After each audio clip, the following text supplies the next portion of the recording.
Razstava Zavetje Babilona oziroma Shelters of Babylon je druga v nizu velikih mednarodnih skupinskih razstav, ki jih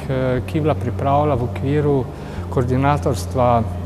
evropskega projekta Tvega spremembo Risk Change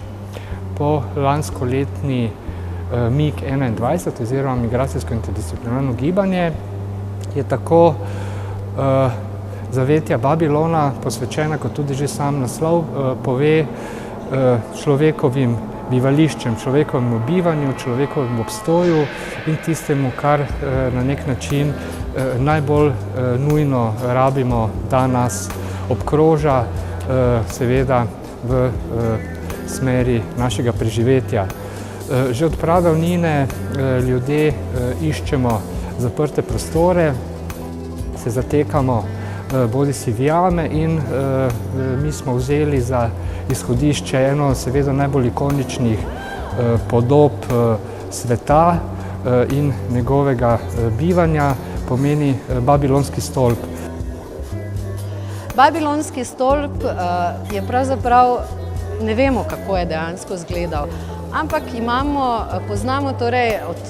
severno-renesančno sliko od Petra Bruegela, ki je nekako tako prepoznavna, da je tudi Ravensburg naredil puzle. Tako da danes, ko rečemo Babilonski stolp, se večkrat spomnimo slike Petra Bruegela. Tako smo na razstavo tudi povabili recimo Narcisa Kantarčiča, gre za bosanskega umetnika, ki sicer živi v Celju v Sloveniji in ima več opusov Babilonskega stolpa. In že po tej recimo vizualni podobi lahko vidimo, da nas ti Narcisovi babilonski stolpi zelo spominjajo na Bruegelovega. No in ko govorimo že o zavetjih Babilona in o Babilonskem stolpu, recimo za mano imamo postavitev Babilonski vrtovi, ki ga je pripravila Metka Kavčič. Gre pravzaprav za varjeno pločevino, kjer vidimo viseče vrtove Babilona. Gre spet za mitološko zgodbo, ki seveda ni dokazana, ali so ti babilonski vrtovi bili ali ne. Ena od teh zgodb je recimo, da je babilonski kralj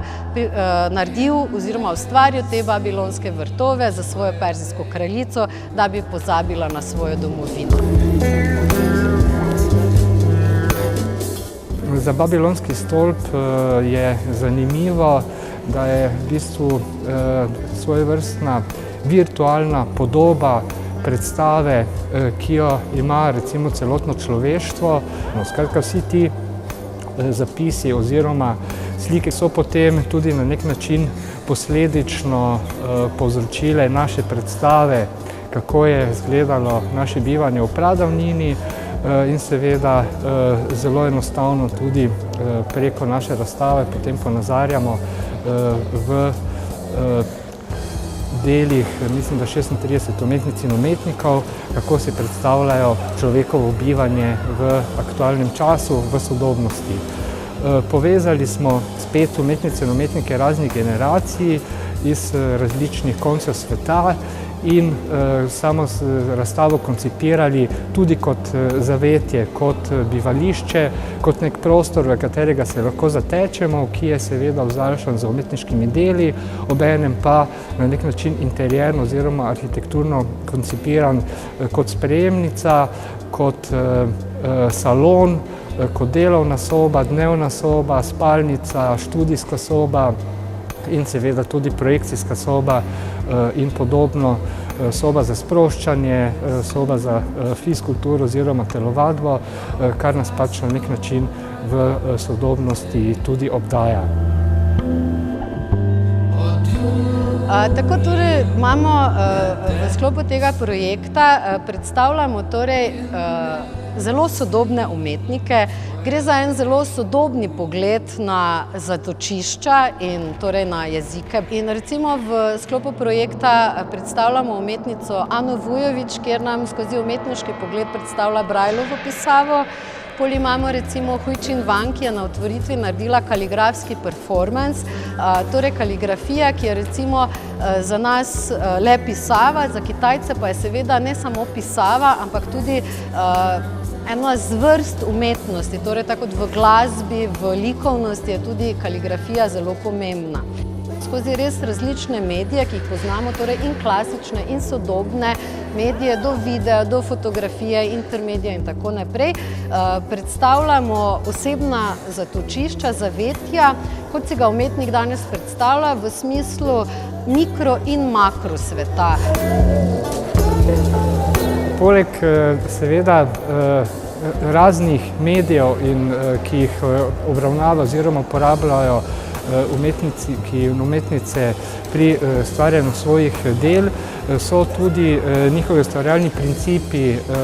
in poti do tega, na kak način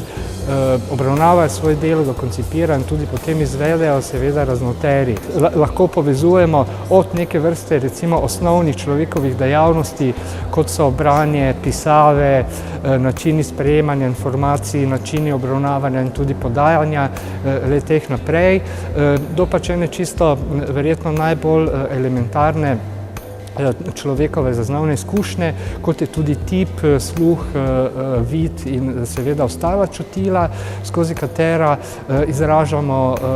bodisi svoje emocije, bodisi tudi sprejemamo določene oblike, določene informacije in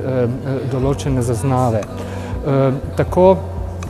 se tudi recimo povezujejo tukaj razni interierni elementi, ki pomenijo bodisi inštalacije v obliki sobe, bodisi posamične dele tega, kar recimo obdaja našo notranjšino bivališča, ali se pa tudi na nek način spuščajo na tisto, za kar so nekateri ljudje prikrajšani, skratka za določena čutila in rekontekstualizira recimo Braillovo pisavo v delih Ane Vujović. Poleg tega recimo od te neke človekove zunanjosti, zunanjega dojemanja, zunanjega bivanja, sprejemanja, gre tudi tukaj za nekaj naše najgloblje, nekaj naše najbolj intimno, najbolj notranje, kar je morda najbolj eksplicitno tudi izraženo v delu celjske kiparke Bojane Križanec, ki je z srci, v katere vstavlja petarde in naslikala na nje zastave vseh držav, v katerih trenutno potekajo konflikti po svetu, skušala pač dokazati neko srčnost, izkazati to recimo čisto našo globljo čustvenost ali potencialno globlji odnos do tovrstnih dejanj, kot na drugi strani recimo sirski umetnik Tamam Azam prikaže v njegovih slikah in tudi potem v montažah oziroma kolažih njegovih del razrušene Sirije, razrušenega Damaska in seveda ruševin njegovega doma, od koder je že pred nekaj leti pribegnil in se v tem trenutku ne more vrniti, ki je pač postala takrat njegova realnost, danes pa zelo pogojno rečeno tudi virtualnost. In seveda, dokler se to ne bo nehalo, bo kakršnokoli nadaljevanje življenja in bivanja na tistih prostorih onemogočeno.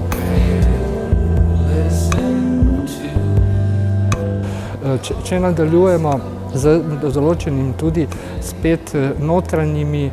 vzgibi, notranjimi konstelacijami, tukaj potem so razna dela od dializne sobe ptujskega umetnika Sana do seveda pristopa k lizanju umetnosti Vlada Repnika ali tudi do pač vzpostavljanja ene širše tudi intermedijske, interaktivne konstelacije v delu Niti sled skupine avtoric in avtorjev ali seveda v nečem, kar tudi recimo ponazarjajo bodisi dela intermedijske umetnice Saše Spačal z pač tako imenovano bioumetnostjo in interakcijo med posameznimi bivalnimi recimo oblikami oziroma posamičnimi življenji med živalmi in tudi rastlinami, ki seveda na nivoju umetniškega potem spostavljajo tako sliko kot zvok iz svojega bivanja in temu recimo nek način lahko tudi rečemo neke vrste notranja ali pa interna interakcija. povezava mogoče nekaterih, recimo mlajših slovenskih umetnic in umetnikov, kot sta slikarja Jure Zrimšek in Gašper Capuder, ter fotograf Matjaž Stančič, ki z 3D slikami svojih v bistvu portretov iz Severne Koreje, za katere je tudi bil proglašen kot najboljši 3D fotograf na svetu. Potem na nek način znotraj tega tudi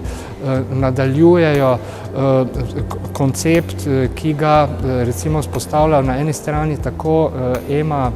Kugler z svojim filmom Odsevi oziroma Odmevi časa,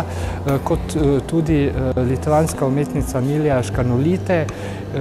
ki v svojem delu vzpostavlja neke vrste intimen odnos do ekologije, do sveta in do neke hibridne vrste, v katero se ona kot v bistvu osnovna protagonistka tudi vse bolj zliva in se pač prikazuje v svojih primitivnih akcijah kot sirena. Medtem ko Ema Kugler seveda povezuje tako kot zmerom razne te osnovne triade človekove oblasti oziroma svetovne moči, ki je seveda po eni strani ideologija oziroma religija, na drugi strani politika in na tretji strani kapital, in znotraj tega tudi skriva človekovo bivanje, v katerega bi spet v teh nadaljnjih korakih lahko umestili tako cikl risb slovenske umetnice Marjetice Potrč, ki je tudi nakazala na nek način našo evolucijo oziroma pot od pradavnega bivališča do nekih aktualnih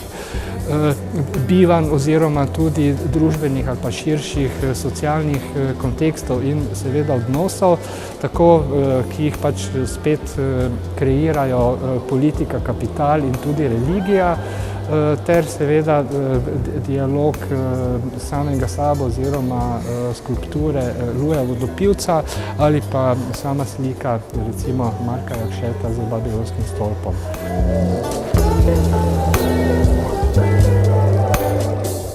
Na razstavi je zelo zanimiv umetnik in mislim, da tudi umetniška zvezda v tem času, to je seveda Pjotr Pavlenski. Pjotr Pavlenski je ruski umetnik, ki je politični aktivist. Gre za performerja in na tej razstavi pravzaprav predstavljamo eno mini retrospektivo umetnika, kjer predstavljamo torej njegove performerse. Umetnik je tudi zato zanimiv, ker recimo nima nobenega imetja, kar je za njega kot aktivista, ki je seveda večkrat tudi zaprt, zelo pomembno. Lahko povemo, da je to trenutno njegova edina in dosedanja in tudi obstoječa retrospektiva, tako rekoč pregled vseh njegovih akcij in vseh njegovih del, ki jih je izvedel na svetu, na kar smo še recimo posebej ponosni. Kot drug, recimo na nek način del k tej njegovi širši retrospektivni akciji, ki seveda obravnava bivanje človeka v kontekstu spet politike, kapitala, moči, represije oziroma sistema in preizpraševanja tega, kaj lahko razen sebe in svojega telesa ponudi človek v recimo neke vrste izražanju mnenja proti temu sistemu, borbi proti temu sistemu ali celo uporu proti temu sistemu, kar on v bistvu počenja oziroma v akcijah, ki to zvanjajo, potem tudi v obratnem, na nek način vzročno-posledičnem kontekstu ta sistem tudi pokaže, na kak način ga je zmožen obravnavati. Skratka, Pavlenski je bil zaprt tako na psihiatrični kliniki v Ruski federaciji, kot tudi v zaporu, kar nekolikokrat zaslišan,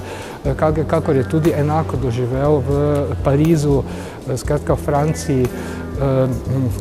sredi Evrope, kjer so ga prvotno po akciji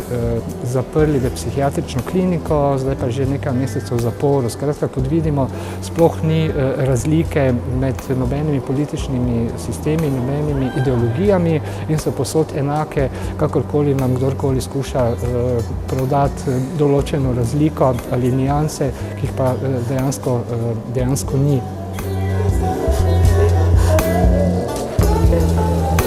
Kot nadalje, recimo neke vrste politično gesto bi tudi izpostavil inštalacijo oziroma tudi akcijo srbskega umetnika Branislava Nikolića,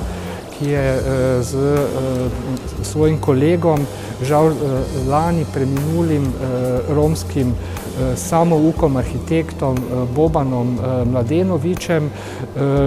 spostavil kar nekaj skulptur po raznih prostorih, med drugim tudi hišo, ki je pač zgrajena, bila premierno leta 2014 v Beogradu v galeriji Magazin iz po Beogradu pobranih materialov in tudi nato sestavljena po principih romske gradnje. Žal je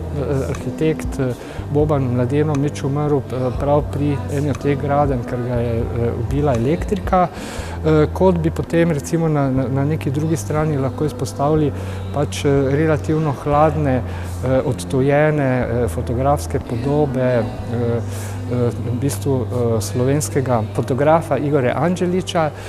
Pri tem mogoče bi še lahko zaključili v dveh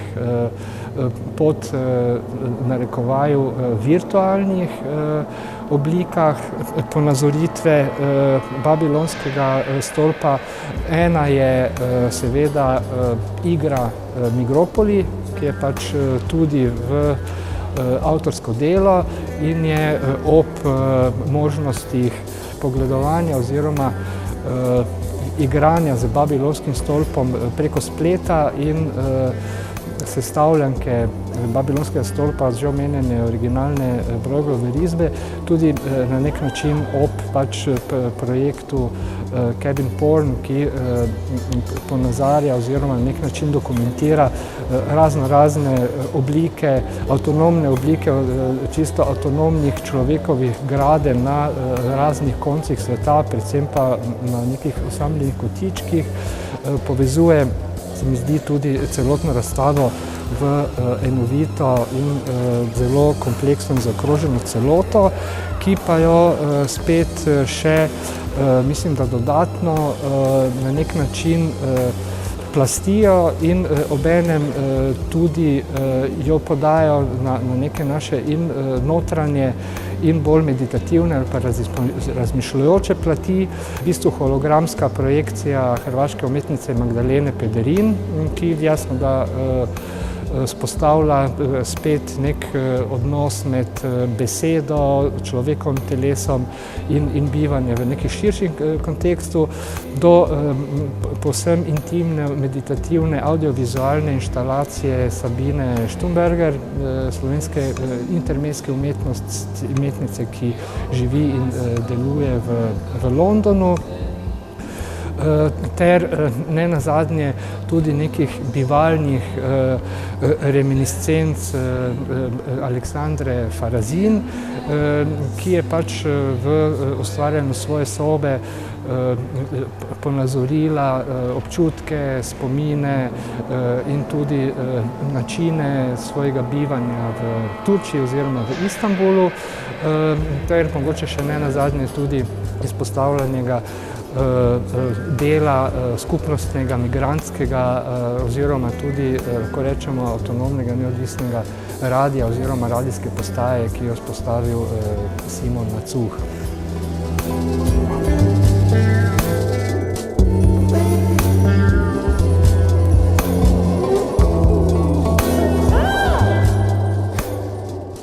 No, in kot tudi je v vsakem bivališču so recimo določeni predmeti, ki verjetno nikjer ne manjkajo, kot so recimo preproge, s katerimi se poigrava tudi mitološko, tradicionalno srbska umetnica Ana Vujović je po drugi strani, druga srbska umetnica Ivana Ivković napravila zaveso, na kateri piše preko svetlobe, seveda, ki prihaja v ozadje like there is no tomorrow. Skratka, gre se kar za eno poigravanje za tem, kaj je iza zavese, kaj lahko vidimo, ko odpremo, ko pridemo na drugo stran, kar nam pa potem spet lahko odgrne recimo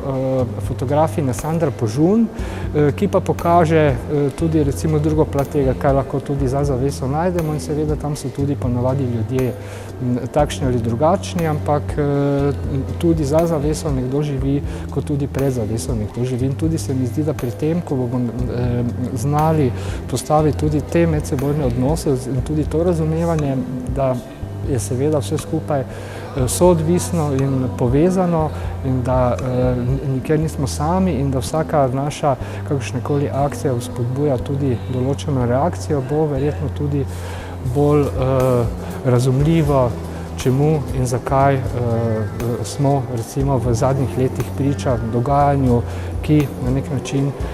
številne ljudi prizadene, druge prestraši, tretje napoti k recimo brezglavim ravnanjem, eni postanejo tudi agresivni, v glavnem pa se vsi počutimo nelagodno. Verjetno je treba še o tem tudi dosti razmišljati in mislim, da je na tej razstavi dovolj odprtega prostora za vsakega, da si lahko ustvari svoje mnenje oziroma tudi vzpostavi svoj odnos do aktualnosti in seveda zlasti do sodobne umetnosti.